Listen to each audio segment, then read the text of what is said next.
This is the first video in my Core Concepts in Religion series for World Religions 1220 at the University of Toledo. Today what I'm going to try to do is go over some of the major concepts in Hinduism for about 15 minutes, and we'll kind of work through some of the core theoretical concepts. There's a lot of other information in the chapter, so I would definitely work your way through that too, but hopefully this will give you some better understanding of the core concepts in the chapter. Hinduism is an interesting religion. It has a very long history, going back to 3000 BCE. It's a religion that encompasses many different things. It's got polytheistic forms, monotheistic forms, monistic forms, and so it can be very complicated to try to talk about what Hinduism is. In fact, Hinduism itself is a name that was given by the British to the whole composite of Indian religion. When the British took over India as a protectorate, they did a census, and you were either Muslim, Christian, or other. And that other category became known as Hindu. And so Hinduism is, by its very nature, a pluralistic religion. There are lots of different ways to practice Hinduism. In Hinduism, it has been said that there are 330 million gods. I know your book uses that particular quote. The way to talk about God in Hinduism is kind of interesting. The God concept in Hinduism is at the same time a polytheistic concept of God, meaning that there are many gods. And if you're familiar with popular Hinduism, you probably have recognized this. You've got gods like Brahma, Vishnu, Shiva, Ganesh. In the older versions of Hinduism from the Vedas, you've got Indra, Agni. You've got the consorts of the gods like Lakshmi and Parvati. You've got the goddesses Kali, Durga, and there are many, many others aside from that. But at the same time, Hinduism is monistic. What this means is that Hindus, especially after the Upanishads, the Upanishads were the Hindu texts that were written in around the 5th and 6th century BCE up through about the 8th century CE. These are philosophical interpretations of Hinduism that try to come to a deeper understanding of the Hindu concept of the world. The Upanishads say that all of the different Hindu gods, every one of them, is a manifestation of one ultimate reality in the universe. This ultimate reality is impersonal. It's a force that holds the universe together that the Upanishads refer to as Brahman. Brahman, B-R-A-H-M-A-N. Not to be confused with Brahma, Brahmin, or the Brahmanas in Hinduism. It can be kind of difficult. Brahman is the one ultimate reality of the universe. In the creation story that comes from the Upanishads, Brahman looks out on everything and says, "It is wonderful that I am one, but would that I were many," and starts emanating things out of himself. And so everything in the universe has a piece of the Brahman within it. The core line in the Upanishads comes from the Chandogya Upanishad, where a great master is talking to his son, Svetaketu. And he says that Brahman is the soul. Literally, Brahman is Atman. You, Svetaketu, your soul, is Brahman. Thou art that. And so the idea is that within each and every one of us is a piece of the ultimate. That piece is obscured by something, usually by ego, by ourself, and Hinduism is about trying to peel away the ego in order to release the part of the Atman into full communion with Brahman. Now, how does this work? Well, the core concepts you need to know when talking about Hinduism are the concepts of karma, Dharma, and Samsara. Karma is not exactly like it is when you think of it from like TV shows like My Name is Earl and the kind of popular concept of karma. It's not just what goes around comes around. Karma is a cosmic force of cause and effect. What it's saying is that every action that we do, everything, has ultimate significance. No matter whether it's something that actively affects another person or something that only affects oneself. That everything that we do has ultimate significance for our soul. What does it mean to achieve good karma? Well, it means following the Dharma. In Hinduism, Dharma is very much like the natural law. It's the idea that there is an underlying fundamental structure to the universe, and that in following that structure, in doing what we ought to do, what our duty is, then we will be able to transcend the self. I think one of the best illustrations of this comes from the Bhagavad Gita, which is the core chapter of the Hindu epic poem, the Mahabharata. The Bhagavad Gita is a story of a charioteer named Arjuna, who's in the middle of the Great Pandava War. Arjuna is trying to decide what to do, and he's got a bit of a problem. The problem is that he's a charioteer, and he's a warrior. But in the Pandava War, he's fighting against people that he knows. He looks across to the other side before a pitched battle is going to begin, and he sees friends, he sees an old teacher, he sees cousins, people that he knows, people from within his family.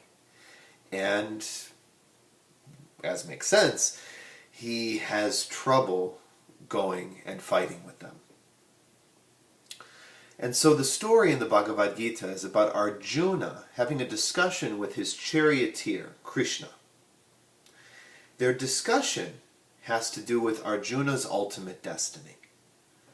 The fundamental thrust of this discussion, and I definitely suggest reading the Bhagavad Gita to get a really good idea of what the whole idea of Dharma is. But the fundamental thrust of the discussion is that what Arjuna ought to do is greater than what he wants to do. That his ego, his self, is trying to keep him from fulfilling his duty as a warrior. And that his duty is a part of an ultimate cosmic plan.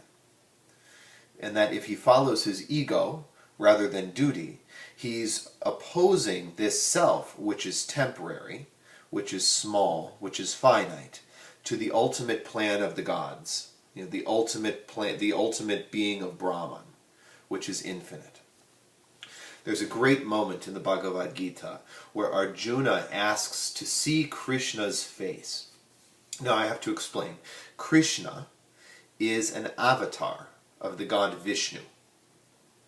Krishna, an avatar, it's kind of like when you're on like AOL or on a website and you have your avatar up there, Your avatar on AOL is that little picture that is you, right? It's the representation of you that other people see. That's an avatar. An avatar is a representation of something much greater. Kind of like the James Cameron movie.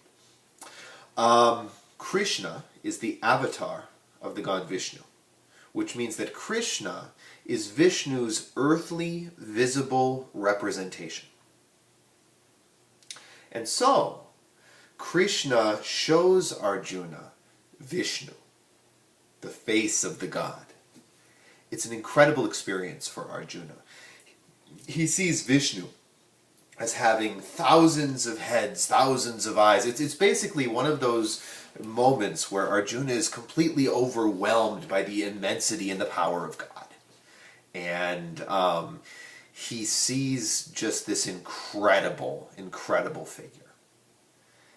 And then he feels like his ego concerns are very, very small. The goal of religious life within Hinduism is to understand that what we want, our ego should really be subservient to the Dharma, to the ultimate fundamental structure of the universe. And there is a particular Dharma that must be followed depending on who you are, what caste you're born into. A caste is a social group within Hinduism. What stage of life you're in.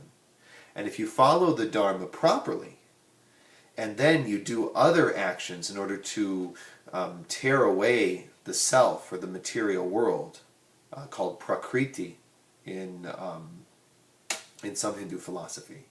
You do other actions to tear that away.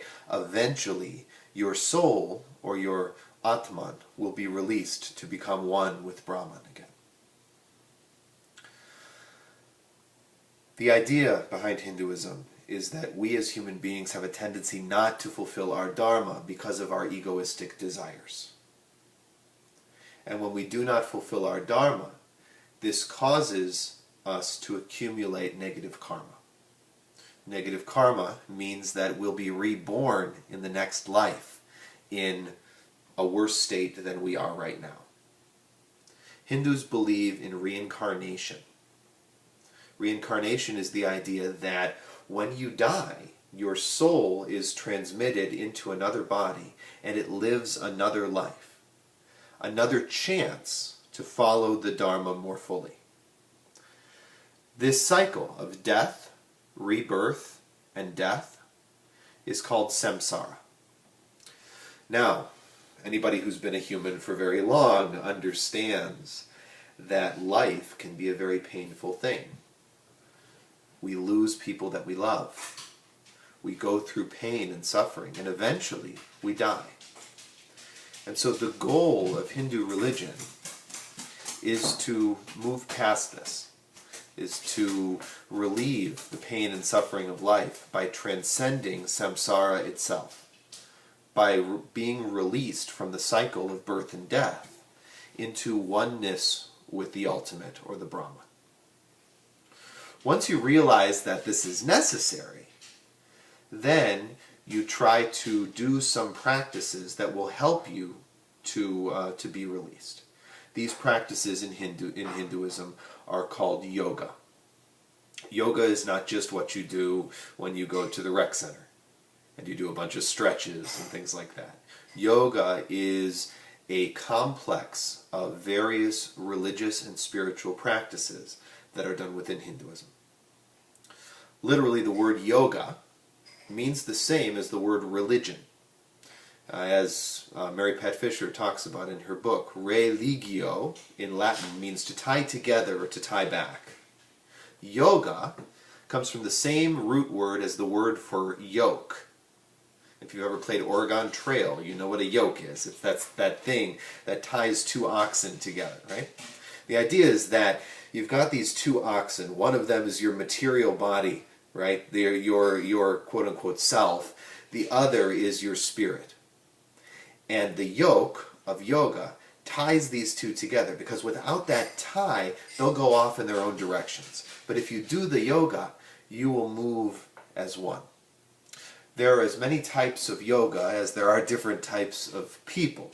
Some people find that certain types of yoga work better for them and help them to transcend their selves in a different way. The four major types of yoga that your book discusses are Raja Yoga, Jnana Yoga, Bhakti Yoga, and Karma Yoga. It's kind of like the idea that spiritual practices aren't necessarily the same for every individual person. So while I may feel spiritually fulfilled by going and serving in the local soup kitchen, you may feel spiritually fulfilled through the experience of meditation and insight. I may feel spiritually fulfilled through philosophical discussion. You may feel spiritually fulfilled when you feel deep within you the love of your God or your deity. That's the insight of yoga, is that there are many different ways to be spiritually fulfilled, and there are many different ways to yoke one's material life to the spirit. Karma yoga is spiritual fulfillment through action.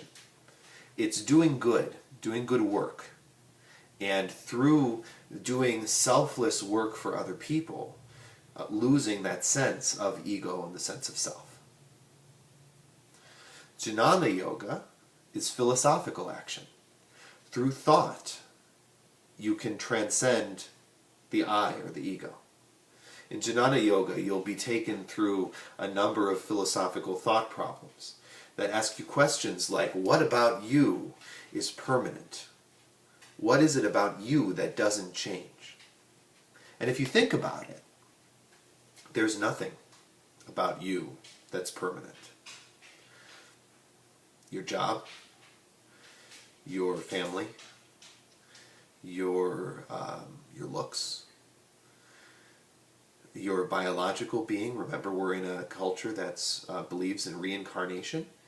And so even your DNA is something that's not permanent, because when you die and you go on to the next body, you've left that behind. Everything about you that you think you are is temporary. And once we realize that everything about us is temporary, then we can transcend the desires of our ego. That's the insight of Jnana Yoga.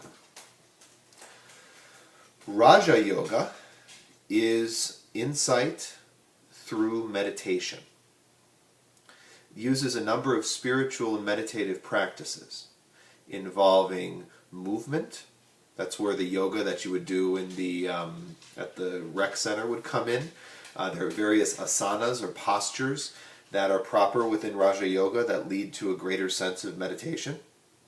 Through breath control and through a series of meditative exercises that are led by a guru, someone who is an adept at meditation. The final form of yoga is probably the most common within Hinduism, and that's Bhakti Yoga. Bhakti Yoga involves devotion to a particular deity or god. So most Hindus will have a particular god that they feel a sense of connection with, or a sense of devotion. And they'll offer this god offerings, sometimes of prayer and praise, sometimes a feeling of love, sometimes physical offerings, food, flowers, etc., to a statue of the god that's in their house somewhere. These offerings to God are a symbol of the devotion that helps to overcome the ego. If you've ever been in love, love is devotion, and love, when it's proper, is selfless. That's the insight of Bhakti Yoga. There are many different gods and goddesses that are worshipped using Bhakti Yoga. The three most common are Vishnu in his many incarnations, as Krishna, as Rama.